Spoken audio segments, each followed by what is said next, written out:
Hello guys, तो स्वागत है आप सभी का पीएस एक्सप्लेन चैनल में। आलमीन एस के thank you 40 rupees super chat. तो चलिए स्टार्ट करते हैं। लास्ट एपिसोड में हमने देखा था टोनी ने 3 असेसिन्स को मार दिया होता है। टोनी की पावर्स को देखते हुए हैना बोल रही होती है आखिर ये कैसे पॉसिबल हो सकता है, इतने डिस्टेंस से ये बंदा पत्थरों को ऐसे शूट कर रहा है जैसे कि ये बुलेट्स हो। दूसरा असिस्टेंट बोल रहा होता है जल्दी भागो वरना हम नहीं बच पाएंगे। दौड़ते हुए हैना बोल रही होती है चलिए तो काफी अच्छी बात है कि हम इस बंदे से बहुत ही डिस्टेंस पे है, जितना टाइम इसको यहाँ पे आने में लगेगा उतने में तो हम निकल गए होंगे। लेकिन जैसे ही लिफ्ट खुलती है वो देखते हैं टोनी को। टोनी बोल रहा होता है जाने की तो जल्दी भी क्या है, क्या तुम मुझसे मिलके नहीं जाओगे। फिर टोनी उन दोनों को एलिवेटर में खींच लेता है। उन दोनों को गले से उठाते हुए टोनी बोल रहा होता है मानना पड़ेगा तुम दोनों में ना बहुत ही हिम्मत है, और क्या कमाल का प्लान बनाया था तुम लोगों ने। पहले मेरे लिए आगे से ट्रक भेज दी, उसके बाद पीछे वैन भेज दी, फिर उसके ऊपर से तुम लोगों ने स्नाइपर्स को भी रेडी कर रखा था।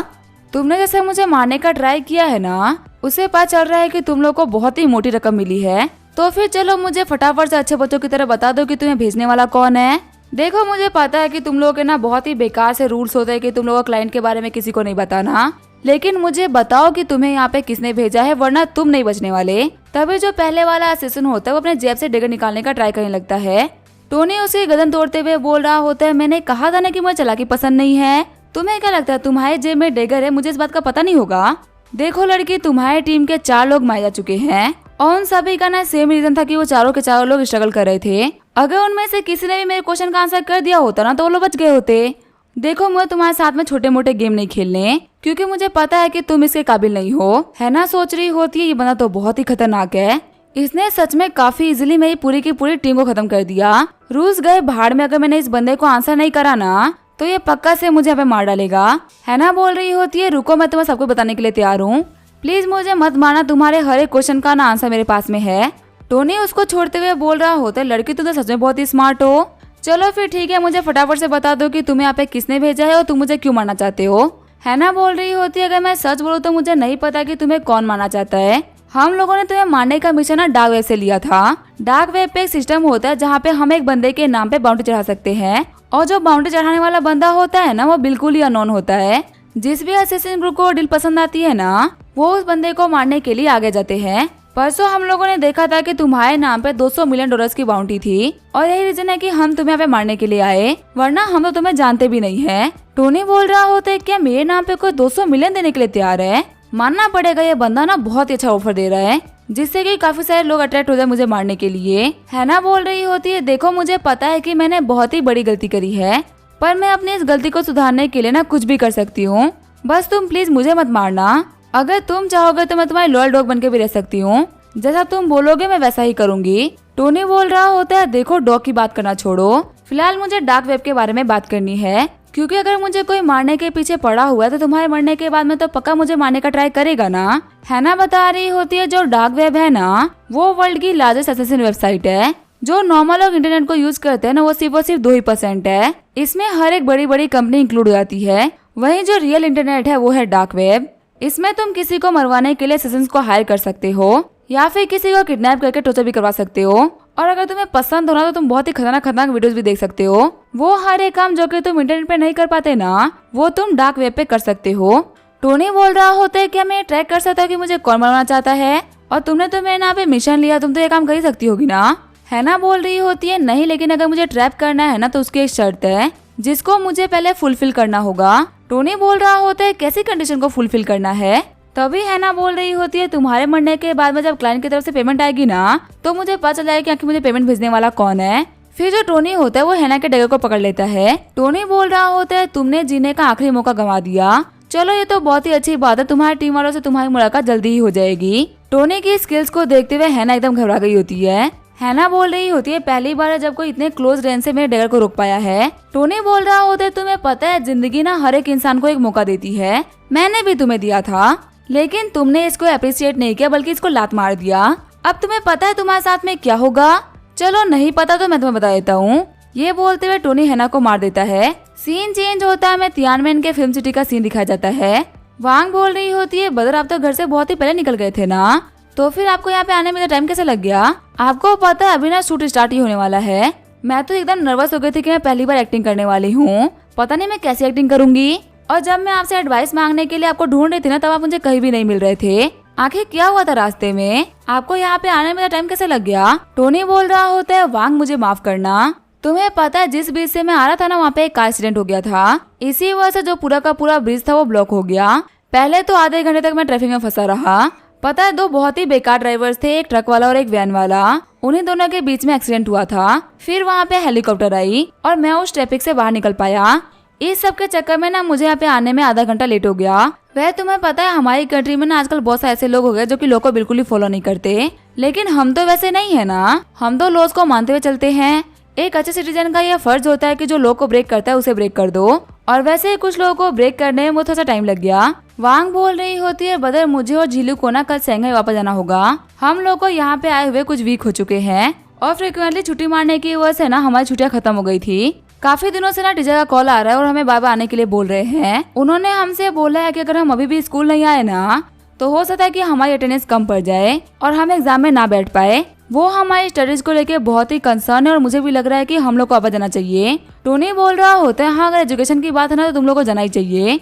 वैसे भी तुम्हारी स्कूल लाइफ ना बहुत ही जरूरी हिस्सा है तुम्हारी लाइफ का। टोनी को पकड़ते हुए झीलू बोल रही होती है, लेकिन मुझे वापस नहीं जाना। बदर टोनी सभी बोलते हैं ना कि एजुकेशन ज्यादा इंपॉर्टेंट करियर होता है। कैसा रहेगा मैं यहाँ पे रुक के आकर साथ में मूवी बनाऊं? वैसे आपको पता है मैंने ना क्लासेस अटेंड करी है, वहाँ पे ना लोग सिर्फ और सिर्फ फालतू बातें करते रहते हैं, कुछ भी काम का सिखाते ही नहीं है। मुझे तो लग रहा है कि मैं वहाँ पे जितना भी टाइम बैठ रही हूँ ना, मैं अपना टाइम वेस्ट कर रही हूँ। उसकी जगह अगर मैं आपके पास में बैठूंगी ना तो मुझे आपसे बहुत कुछ सीखने को मिलेगा। इसी वजह से अब मैंने तो डिसाइड कर लिया कि भले ही कुछ भी क्यों ना हो जाए मैं तो वापस नहीं जाऊंगी। वांग बोल रही होती है, झीलू आकर तुम्हें पे क्या बेकार के रीजन दे रही हो? क्या तुम्हें टीचर का कॉल याद नहीं है कि आखिर वो हमसे कैसे रिक्वेस्ट कर रहे थे? उन्होंने कहा कि अगर हम लोग अभी नहीं जाएंगे तो हमारी अटेंडेंस कम पड़ जाएगी और फिर हम लोग को बाहर निकाल दिया जाएगा। अगर हम लोग ग्रेजुएट नहीं होते तो हमारे लिए बिल्कुल भी अच्छा नहीं होगा। मैं मानती हूँ कि लाइफ में करियर बहुत ही इंपॉर्टेंट है, लेकिन एजुकेशन भी तो अपना एक पार्ट रखता है ना। और कौन सा तुम्हें फिल्म बना के कोई एक्ट्रेस बनना है? झीलू बोल रही होती है, बताओ ना ग्रेजुएशन की डिग्री से कितना ही फर्क पड़ता है। मैं मानती हूँ कि मुझे कोई एक्ट्रेस नहीं बना और मैं ये काम आगे परस्यू भी नहीं करूंगी, क्योंकि मैं ऑलरेडी एक बहुत ही बड़ी कंपनी की प्रेसिडेंट हूँ।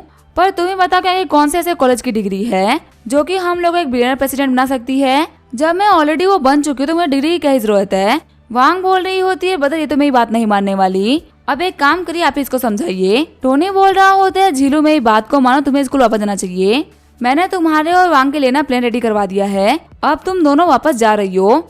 भले ही तुम लोग लाइफ में कोई भी रीजन क्यों ना दो, लेकिन एजुकेशन सच में बहुत ही इंपॉर्टेंट है। तुम एक प्रेसिडेंट हो जो कि तुम्हारी काबिलियत है, लेकिन तुम एक काम आगे भी तो कर सकती हो ना।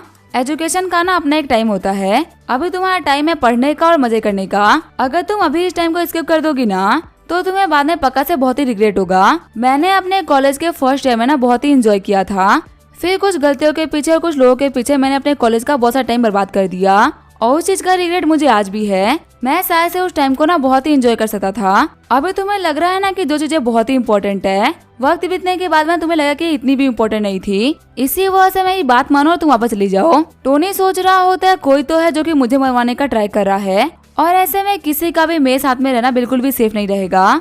ये तो बहुत ही अच्छी बात है कि मेरे ऊपर रोड पे अटैक हुआ। अगर मेरे घर पे मेरे ऊपर अटैक हुआ तो क्या होता? अगर वो लोग झीलू, वांग, ईहान या विश्वांग किसी को भी होस्टेज बना लेते तो फिर मेरा फाइट करना कितना मुश्किल हो जाता। और स्पेशली मेरी सबसे बड़ी कमजोरी यहाँ पे वांग है, तो इसी वजह से मुझे वांग और झीलू को यहाँ से भेजना ही पड़ेगा ताकि ये लोग हर एक खतरे से सेफ रहे। अगर इतनी पावर होने के बावजूद मैं अपनी बहन को प्रोटेक्ट नहीं कर पाता हूँ तो फिर आखिर इतनी पावर होने का क्या फायदा? रोते हुए झीलू बोल रही होती है, बदर टोनी प्लीज मुझे नहीं जाना, मुझे रहने दीजिए ना। मैं आपकी बातों को समझ रही हूँ लेकिन मुझे अभी नहीं जाना, मैं पक्का से बाद में चली जाऊंगी। वुशुआंग बोल रही होती है, आज तो हमें टोनी का अलग ही रूप देखने को मिल रहा है। स्पेशली झीलू और वांग टोनी से कुछ ही मांगती है ना तो ये उन लोगों को बिल्कुल ही मना नहीं कर पाता। नॉर्मली टोनी के बिहेवियर के हिसाब से उसने अभी तक स्कूल के प्रिंसिपल से बात कर ली होती और वो आराम से इन लोगों को छुट्टी दिला सकता था, लेकिन फिलहाल टोनी ये काम नहीं कर रहा है।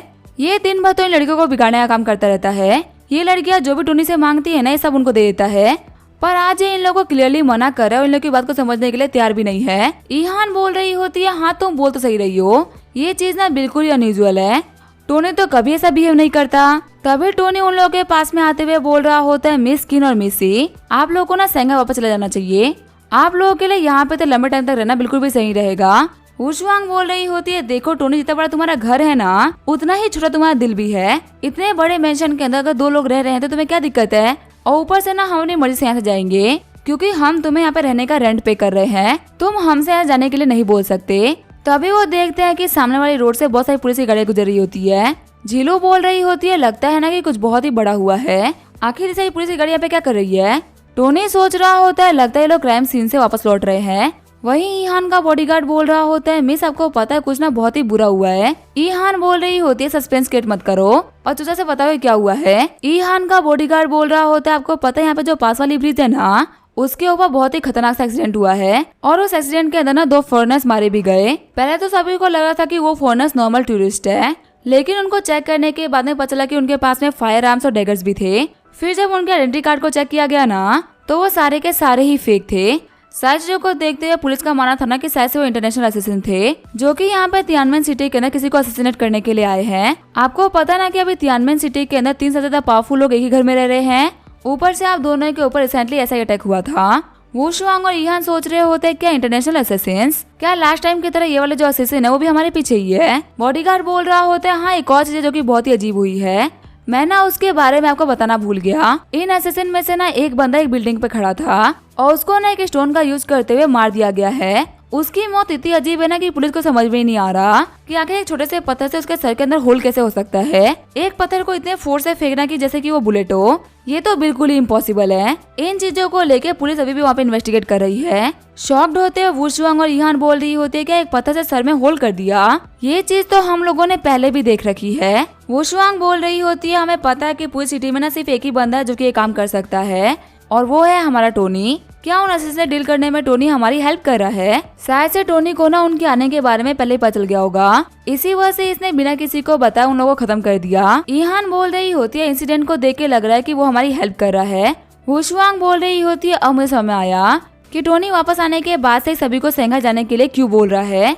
लगता है कि वो हम चारों की सेफ्टी को लेके बहुत ही कंसर्न है, इसी वजह से इसने अपनी बहन और झीलू को तो हाथों हाथ जाने के लिए बोल दिया है। पर आखिर ये हमको ये सारी चीजें क्लियरली क्यों नहीं बता रहा? ये बता भी तो सकता है ना कि हमारे ऊपर अटैक होने वाला है, तो हम चुपचाप यहाँ चली जाएंगी। इसने कुछ कहा नहीं बल्कि चीजों को और भी मिस्टेक्स बना रहा है। ईहान बोल रही होती है, इस बार ये दिक्कत ना बहुत ही बड़ी हो गई है और टोनी के जो एक्शंस है ना वो नॉर्मल ह्यूमन के लेवल को तो पार कर चुके हैं। अगर ये न्यूज टीवी के ऊपर आई कि एक पत्थर ने इंसान की बॉडी के अंदर छेद कर दिया, तो ये कितनी बड़ी सेंसेशन बन जाएगी ना। सच में इस बार चीजों को कवर करवाना बहुत ही मुश्किल पड़ जाएगा। वुशुआंग बोल रही होती है, कैसा रहेगा कि हम ये बोल दे कि असैसिन्स हम लोग को मारने का ट्राई कर रहे हैं और हमारे जो बॉडीगार्ड्स हैं इन्होंने उन सभी को खत्म किया है। आगे उन पुलिस वालों को क्या सोचना है वो उनके ऊपर होगा। इससे कोई भी ये सोच नहीं पाया कि टोनी इन सभी के अंदर इन्वॉल्व है। ईहान बोल रही होती है, हाँ तुम बिल्कुल सही बोल रही हो, लास्ट टाइम भी हमारे ऊपर अटैक हुआ था, इसी वजह से पुलिस वाले इस बात पे बिलीव कर लेंगे कि ये असैसिन्स ना हम ही को मारने के लिए आए थे। वुशुआंग बोल रही होती है, अगर सच बोल तो जो असैसिन हम लोग को टारगेट कर रहे हैं ना, इनसे बचने के लिए टोनी के साथ में रहना ही हमारे सबसे बेस्ट ऑप्शन है। ईहान बोल रही होती है, हाँ तुम बिल्कुल सही बोल रही हो, टोनी ना एक कल्टीवेटर है और वो कैसे भी करके हम लोग को बचा ही लेगा। अगर हम शंघाई चले गए और हमारे ऊपर ऐसा अटैक हो गया तो फिर हमारे बॉडीगार्ड्स ना हमको नहीं बचा पाएंगे। सीन चेंज होता है, हम देखते हैं एक ओल्ड मैन को जो कि शॉक्ड होते हुए बोल रहा होता है, क्या ई फैमिली के यंग लेडी के ऊपर अटैक हो गया और फिलहाल वो तियानमेन सिटी के अंदर है। फिर वो ओल्ड मैन अपने सेक्रेटरी से बोल रहा होता है, फटाफट से मेरे इन ऑर्डर्स को ना आगे बढ़ाओ, तियानमेन सिटी के अथॉरिटीज को प्रेशराइज करो ताकि वो सिटी के सिक्योरिटी को बढ़ा दे। यहाँ पे ये मामला बहुत ही सीरियस है, हम ना यहाँ पे एक भी गलती नहीं कर सकते। सेक्रेटरी बोल रहा होता है, हाँ सर ये काम हो जाएगा। ओल्ड मैन बोल रहा होता है, किन फैमिली वालों को कॉल करो, उन्हें बोलो कि वो तियानमेन सिटी में अपने ज्यादा बॉडीगार्ड्स को भेज दे, उन दोनों बच्चों की जान खतरे में है। वही सीन चेंज होता है, हम देखते हैं टोनी को जो कि अपने कंप्यूटर के सामने बैठा होता है। टोनी बोल रहा होता है, तो बहुत ही अच्छी बात है कि मैंने बहुत सारा पैसा खर्च करके अपने इस मेंशन के अंदर ही सुपर कंप्यूटर बनवा लिया था, नहीं तो अभी मेरे लिए ना डार्क वेब के अंदर एंटर करना बहुत ही मुश्किल हो रहा था। चलो फाइनली जबकि अब मैं डार्क वेब के अंदर एंटर कर चुका हूँ, तो फिर देखते हैं कि आखिर डार्क वेब है क्या चीज। ये बोलते हुए अपने कंप्यूटर के अंदर डार्क वेब को इंस्टॉल कर लेता है। टोनी बोल रहा होता है, तो जो लोग मुझे मारने के लिए आए थे उनके गैंग का नाम था वाइपर गैंग और इन्होंने यहाँ पे अभी तक 99 टास्क को कम्प्लीट किया है। इसका मतलब इन्होंने कम से कम तो 99 लोगों को मार दिया होगा। और एक सेकेंड रुको, आखिर इनकी रैंकिंग क्या है?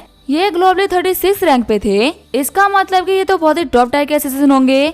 लेकिन मैं नोवा से पढ़ा है कि जो टॉप असैसिन होते हैं उनकी स्किल्स तो बहुत ही कमाल की होती है, पर इन लोगों की स्किल्स तो बहुत ही नॉर्मल सी थी। अब जबकि मैं साइड पे आ चुका हूँ, चलो देख लेते हैं कि आखिर वो कौन कमीना है जो कि मुझे बनवाने का ट्राई कर रहा था।